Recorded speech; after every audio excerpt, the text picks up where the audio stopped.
Hello, you're tuning to AWANI Review with me, Cynthia Ng.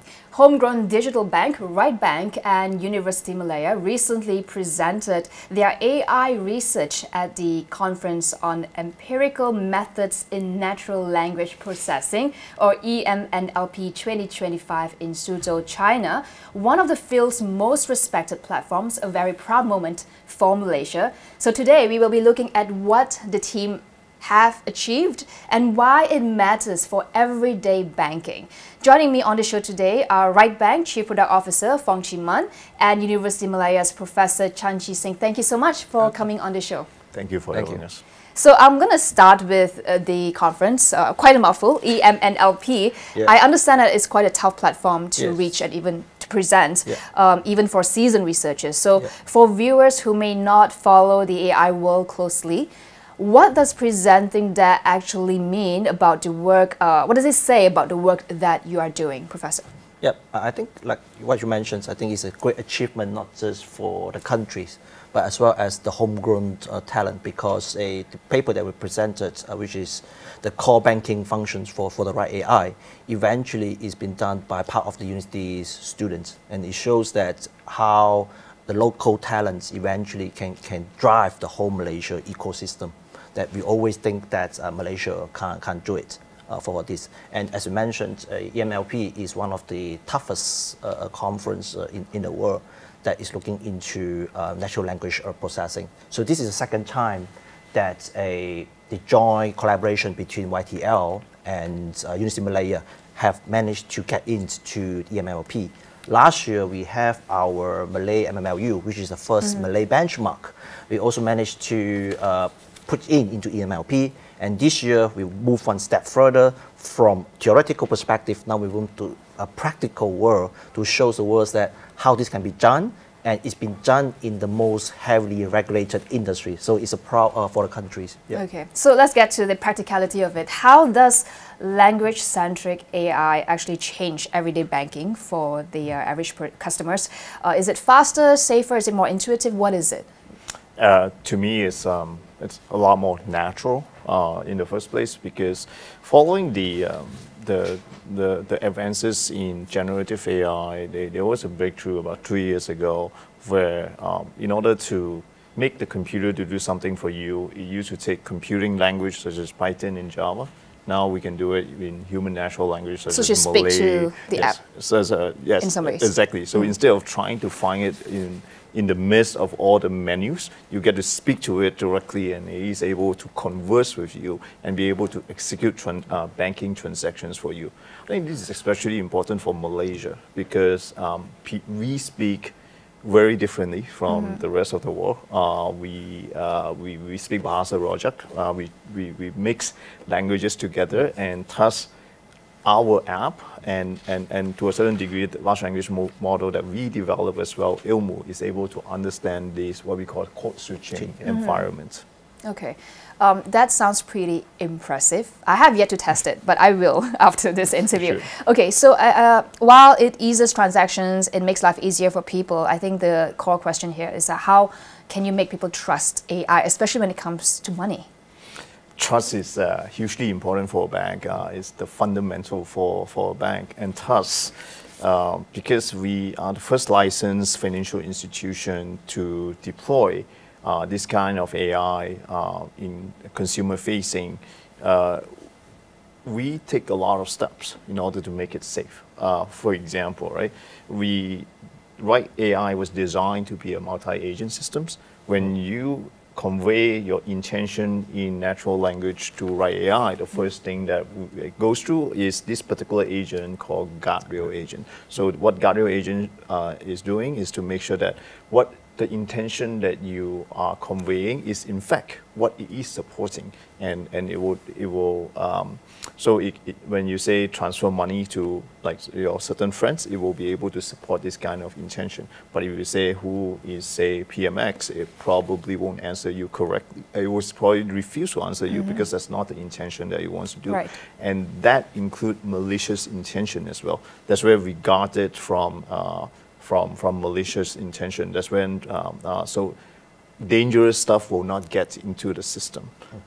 And then only that it goes into like payment agents, AI agents, and at the output of it, we have another guardrail agents that guard it from doing anything that is dangerous. And beyond that, we also have a network of international security AI researchers that help us to test the system in such a way, or essentially in the computer science parlance, we call it red teaming the system in order to make it safe. Okay, all right. I'm going to take this opportunity to just understand the science behind it a bit more. Professor, I understand you have, I think, maybe 4 key agents working behind the scene. Was it more than that? That's what I understand. I think it's more than that. More than that, okay, Yeah, okay. yeah, yeah. Walk us through, how do they work together in plain language, and how can people picture the experience? How does it become seamless and safe for users? Because Right Bank is claiming to be the first AI-powered bank. So how? Why? Why Right Bank? Why not other banks? And why? What led to this research? How did you guys become the first? Other than the genius of Dr. Chan. And the team. Let's give credit to the team too. I think, first of all, is a lot of trust that been placed on using AI in this heavily regulated industry. That, as you mentioned, I mean, we have more than 4 different agents to look at different area of the banking industry. And that's why working with the domain expert, the people in the bank, is very important for us, because we are from the science part. So we are not really aware of the regulations and the process in the bank. So that's why this kind of a public-private partnership is relatively very important. So how we do it with this whole mechanism is that, I mean, first of all, we know what the industry requires to do a transaction. So that is why we have a couple of agents to doing different things. This is relatively important. Like as Chee said, and then we then ensure that, because when I say that I need to transfer money to certain people, that executions could not be hallucinated. This is what people worried about. So that's why we design a deterministic system. Means that it will exactly follow the instructions of you. There's no imagination, there's no hallucination. It's the exact follow on that. So that's why in the system itself, we sort of have a patentic schema to ensure that all the information has been checked, it must be verified. And that's why a lot of people worry that, hey, will it transfer my money automatically? Say, no, there's too much science fiction movie on that. That's why we always put a humans in the loop. So it means that whatever you make a transactions, you are the ones who gonna click the approve buttons before the money can be transacted. So that's why, not just that we use a AI system, but eventually we also included the human intelligence at the end of the day. So that is very important part out of it. I'm going to go a step further just to help us visualize. So currently, let's say I'm using a traditional banking app. There is a few steps. So I want to send something, a money transfer, or to purchase something, that's usually OTP.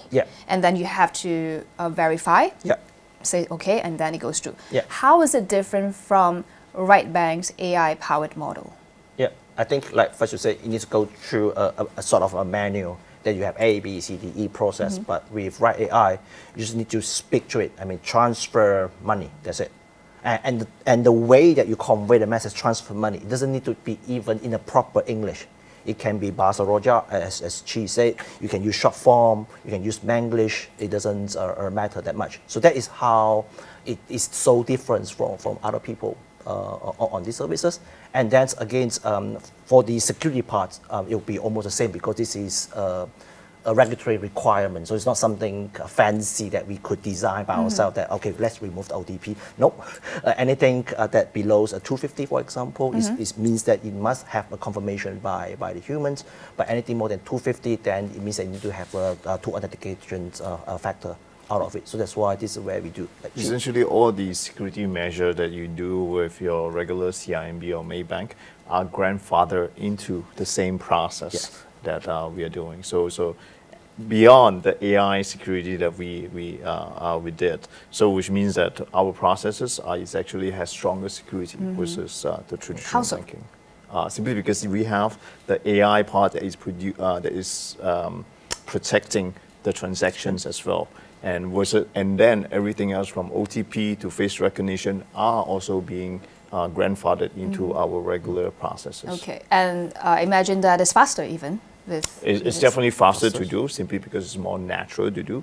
Even if it's not faster to do, for certain segmentation, for example, like my mom, it acts as a coach when he is performing certain transactions. Like for example, it will say, pay Michael, and then you say, Michael, what's his phone number, or what does he do it now, or what's his account number? So for the user, it sounds more like speaking to a friend rather than like a menu-driven type of transactions. This is all very impressive. I'm going to go a step further and ask then, this is currently the use case, the customer experience. What could come next then with this breakthrough? Just give us a sense of what can we expect in the next, I don't know, a year even. So one of the main things is continuous personalization. So right now, it is like you are going to a bank, speaking to a bank teller, but you're speaking to a different bank teller every time. What we want to do is that when you go to a bank, you speak to the same bank teller that remember, like, hey, every beginning of the month, you're paying certain amount of money to your wife. Do you want to do the same thing? So this kind of personalization is what we are continuously striving for. All right, okay, that's very just exciting. like your personal assistance, financial personal assistance, That sounds great. Okay, I'm going to pivot a little to talk about this partnership, Right Bank and Universiti Malaya. Just a quick note as well, Chee is also the CEO of YTL Labs, which is the research arm of YTL Group that developed Right Bank's proprietary AI technology. Okay, so talking about this partnership, right? So industry, academia, they don't usually work in the same timeline, and also in terms of mindset. What allowed this partnership to work smoothly? Maybe not so smoothly, you can tell me. Especially when you're nothing smooth with Prof. Especially when you're operated in a very tightly regulated environment like banking. Who wants to go first? Yeah, exactly. I mean, this is a very unique partnership, to be honest. And when she asked me, he has a project, I mean, and then he wants to work with, and I always ask, are you sure? Especially in the financial industry, I mean, like you say, it's heavily regulated. So I think we complement each other. I mean, in this case, and it's a very good partnership because from University side, we have the science part of it. So we have done some research, but it's always lacking of use cases for us to really deploy on it. And that is where then the bank side, which is the industry side, actually, so it gives us the opportunity to look into that step. So in this case, I mean, eventually we grow together. This is very important. And then that also shows that how our students, I mean, can be using the theory they have been learning in the university to be applied in the practical real world. So with this partnership, I think we bridge a lot of gap. This is this first part. And second part is that it also gain more trust from each side of us to say that, like, we're able to meet the deadline, and then so that we understand more when they say deadlines, what does it mean by deadlines? And when they say you need to reach certain level of services, what does it really mean? So this is not been in the university life before, especially for students. I mean, it's always about assignments, submits, and case closed. But now you need to have better responsibility on that. So that is where I think this is good. That's a very interesting take from the university or academia perspective. What about from your perspective working with Universiti Malaya, a higher education institution? I think Prof has been a bit humble because Prof has always been many years ahead of his time. So I find that it's my job and as in the industry is to bring his many years ahead of his time to the market so that everyone enjoy the kind of innovation that he does. And that's not just within the innovation, it also brings the talent that he trained to be able to not just contribute in terms of science and academic, but to be able to contribute towards the industry and essentially to the benefits of people as well. And I strongly believe these are the kind of innovation that has to be more in the future.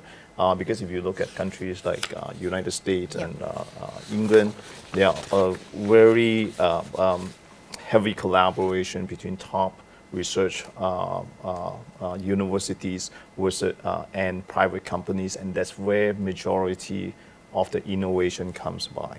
And I think that kind of innovation what is driving most of the economic expansion in the United States right now, and hopefully that we can follow the same. Okay. Just turning back to Professor, this is of course second time working with YTI Labs. What do you hope to see to increase this industry university collaboration, because this is rare, at least to to the public. What are some of the barriers in your opinion, and what would you like to say to industry players? I think one of the biggest barriers in the industry right now is the lack of trust of our local talents. So I mean, so through this partnership, eventually we proved that Malaysian talents is there, and it can start with the local universities, not just that it always must be a praise of people that are coming from abroad, but it shows that Malaysian education is world class. So you could trust our local talent to build your own ecosystem. So I think this is where it's always lack of. It's not about money. It's about trust and appreciation of our local talents over here. So that is, I would say, that currently the major hurdle of the countries. Yeah. Did it take a lot of convincing from your end to work with? It's actually not too much of convincing. Firstly, I know Prof for more than 10 years, and I always have confidence in his talent. But just want to reiterate what Prof said, is that our large language model in AI labs, Ilmu, is actually entirely developed by researchers, Malaysian researchers, and 100% of those researchers actually came from Prof's AI lab. So this is how valuable these kind of talents are. All right, well, that's fantastic. I do want to talk about regulation. Banking, of course, is tightly regulated. This is, of course, ahead of, I won't say ahead of time, but ahead of the industry in some ways. Were there moments in the regulatory process where it felt like the rules weren't ready for something like this? One of the main things that when we first building Right Bank is that we try to take things differently. So what we did was that instead of having compliance to be like the parent to the kids, in the people who in bank calls the first line people, we design the principle of compliance from the get-go. Okay. So which means that when the product is being built, it's already reasonably compliant. Obviously, we have our compliance team to check with the product again, but most of the time, it is very compliant. And we involve the regulators from the first day when we design, and we convey our intention to the regulator. This is exactly how we design stuff. And we invite the regulator into the design process. And this is how we have a reasonably seamless time of getting, this kind of product out to the market. Okay, and did it take a lot of convincing? We work with them. I think the whole point is that we are working very closely with regulators. Okay.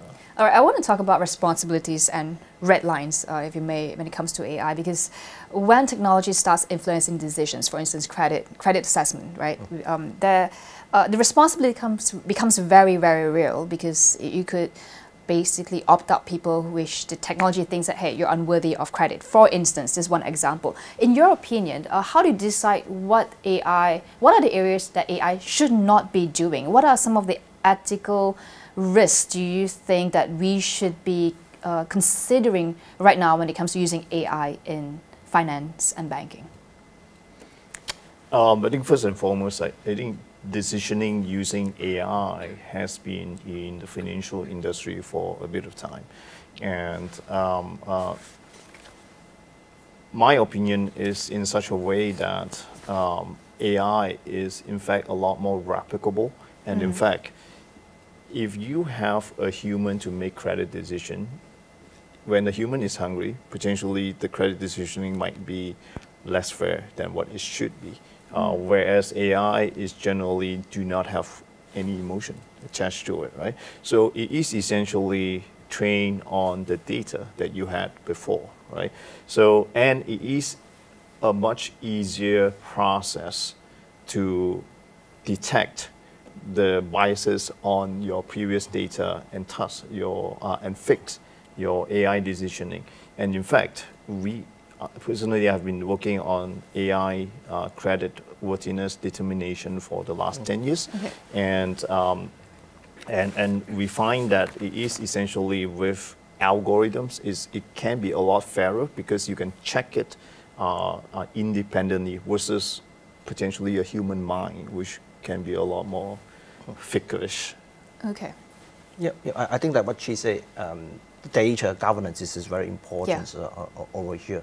So that is where, I mean, a lot of times in YTL AI Labs and the university as well, we strongly looking at the safetyness of the data, because this is where the data will be used to train the model. You don't want it to be you want to be biased to certain group of people, so on and so forth. So that's why the trail of data, the transparency is relatively important here. So like Chee said, we're able to audit trail to up to the level of data to know that is there any bias that have been inserted to the model. So, but on top of that, I also would like to bring in regulations over here that, like it or not, I think this should have certain regulatory policies coming hand in hand with the AI, but not to stop the innovation of the AI, but rather to somehow stop people to misuse AI for the bad purpose. I think that is where it should be. All right, okay.